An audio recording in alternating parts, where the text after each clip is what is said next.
You can start your flight training at 14. So if a 14-year-old can do it, then I should be able to figure this out. We're going to the flying club today, which is at the airport. Yeah, first time flying. Can you imagine?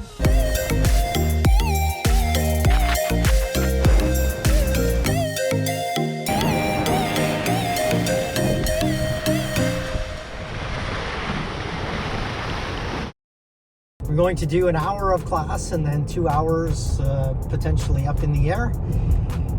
And I'm a little bit nervous. I would say I am at least as nervous as when I was going skydiving for the first time. You can drive a car in Canada when you're 16. You have to wait until you're 16, but you can start your flight training at 14.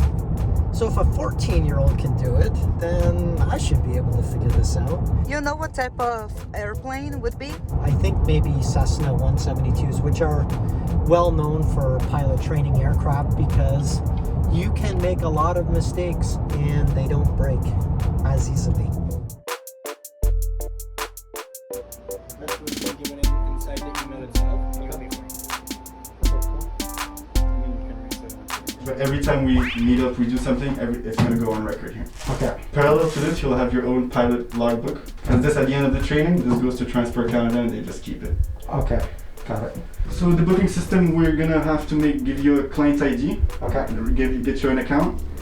And basically everything is going to get sent to your email. You can do your password on your email. Every time we want to make a booking, we want to make sure at least we have 4 blocks. 4 blocks? Yeah. Okay. We're not going to be flying for 2 hours, but we need that time prior before. Yeah. You want to make sure that the instructor is available as well as in the aircraft. For example, if I'm available but both our 150s are unavailable, then That's not going to be good. Okay. Alright, so back to the movement. This is what we're learning today. We're going to learn of the range of attitudes through which our aircraft will normally be operated and necessary movements to achieve and maintain desired attitude. So usually what you want to do is use an imaginary line and so I'm going to pitch it and go around.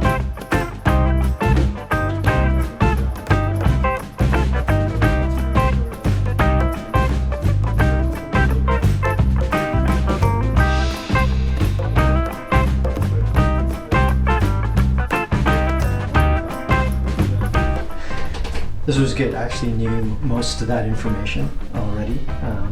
It was in the first part of the section and the section that I actually reviewed again this morning. So pretty happy about that and pretty happy that it's a nice, easy way to get started.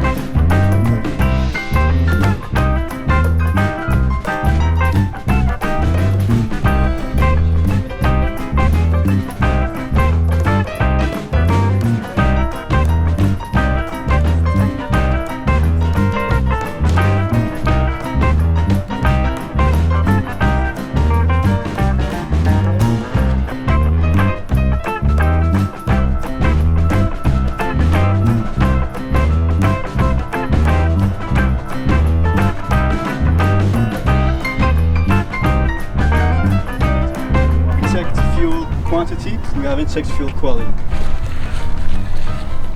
I don't know how this is going to check fuel quality, but apparently it does.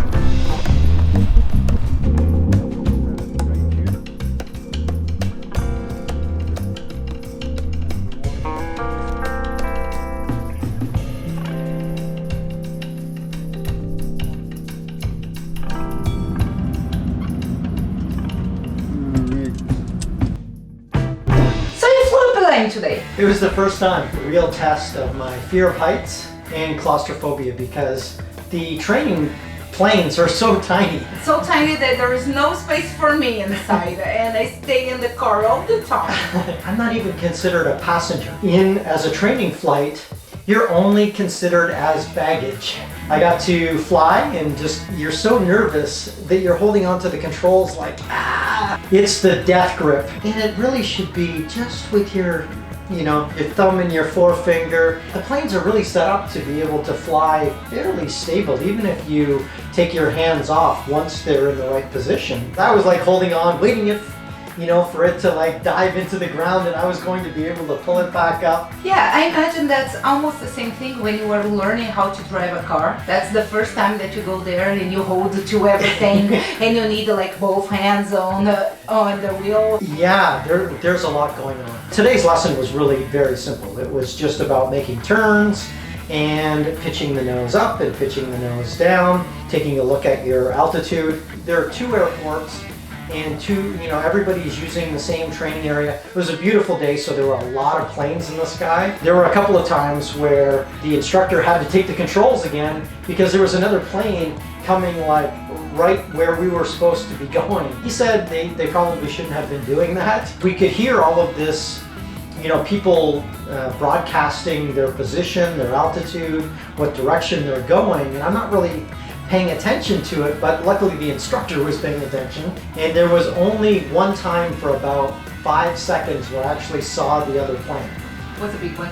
It was a small one. It was below us, but yeah, it was actually right where we were meant to be. Apparently in aviation there are weekend warriors, which probably I'll become at some point, where people aren't used to doing a lot of the flying and they're like, I need to get from point A to point B, and I don't care where anybody else is, I'm going straight through. So we circled around a little bit. I tried some turns left and right, gaining altitude, losing altitude while you turn. Because it was a nice sunny day, you have a lot of updrafts and downdrafts. So what is an updraft and a downdraft? So when the sun heats up the earth, you get winds that kind of come up from underneath you.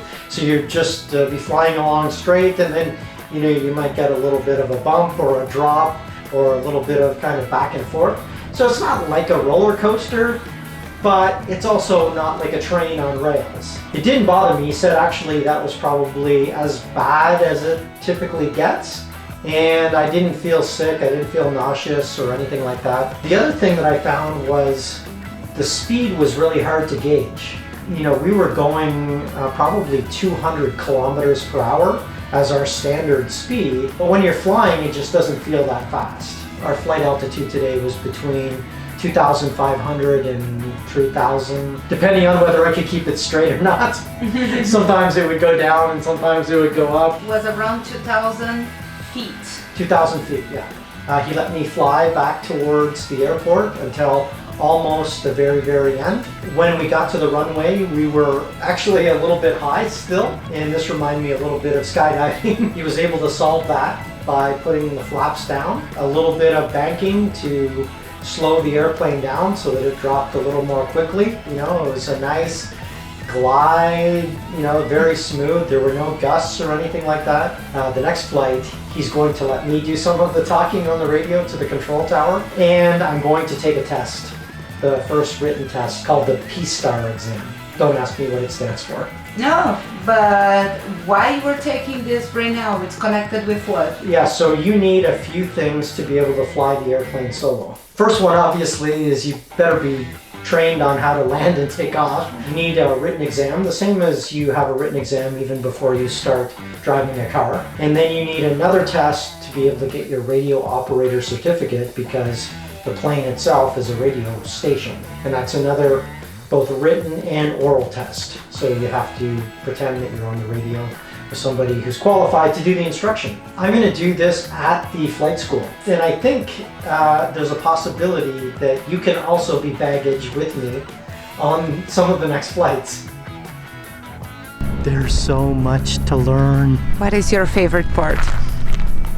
I think the whole thing, it's like there's no one part that's fun, because you take off and that's got its own components, and you fly around and it's got its own components, and then when you're landing, obviously that's probably the most scary part, because I'm going to be doing that at one point, and right now in my head I can't picture myself doing it by myself. Pretty excited about lesson number 2. And now we go home. Now we go home, and I'm starving after all of that flying. Who knew that flying would make you so hungry?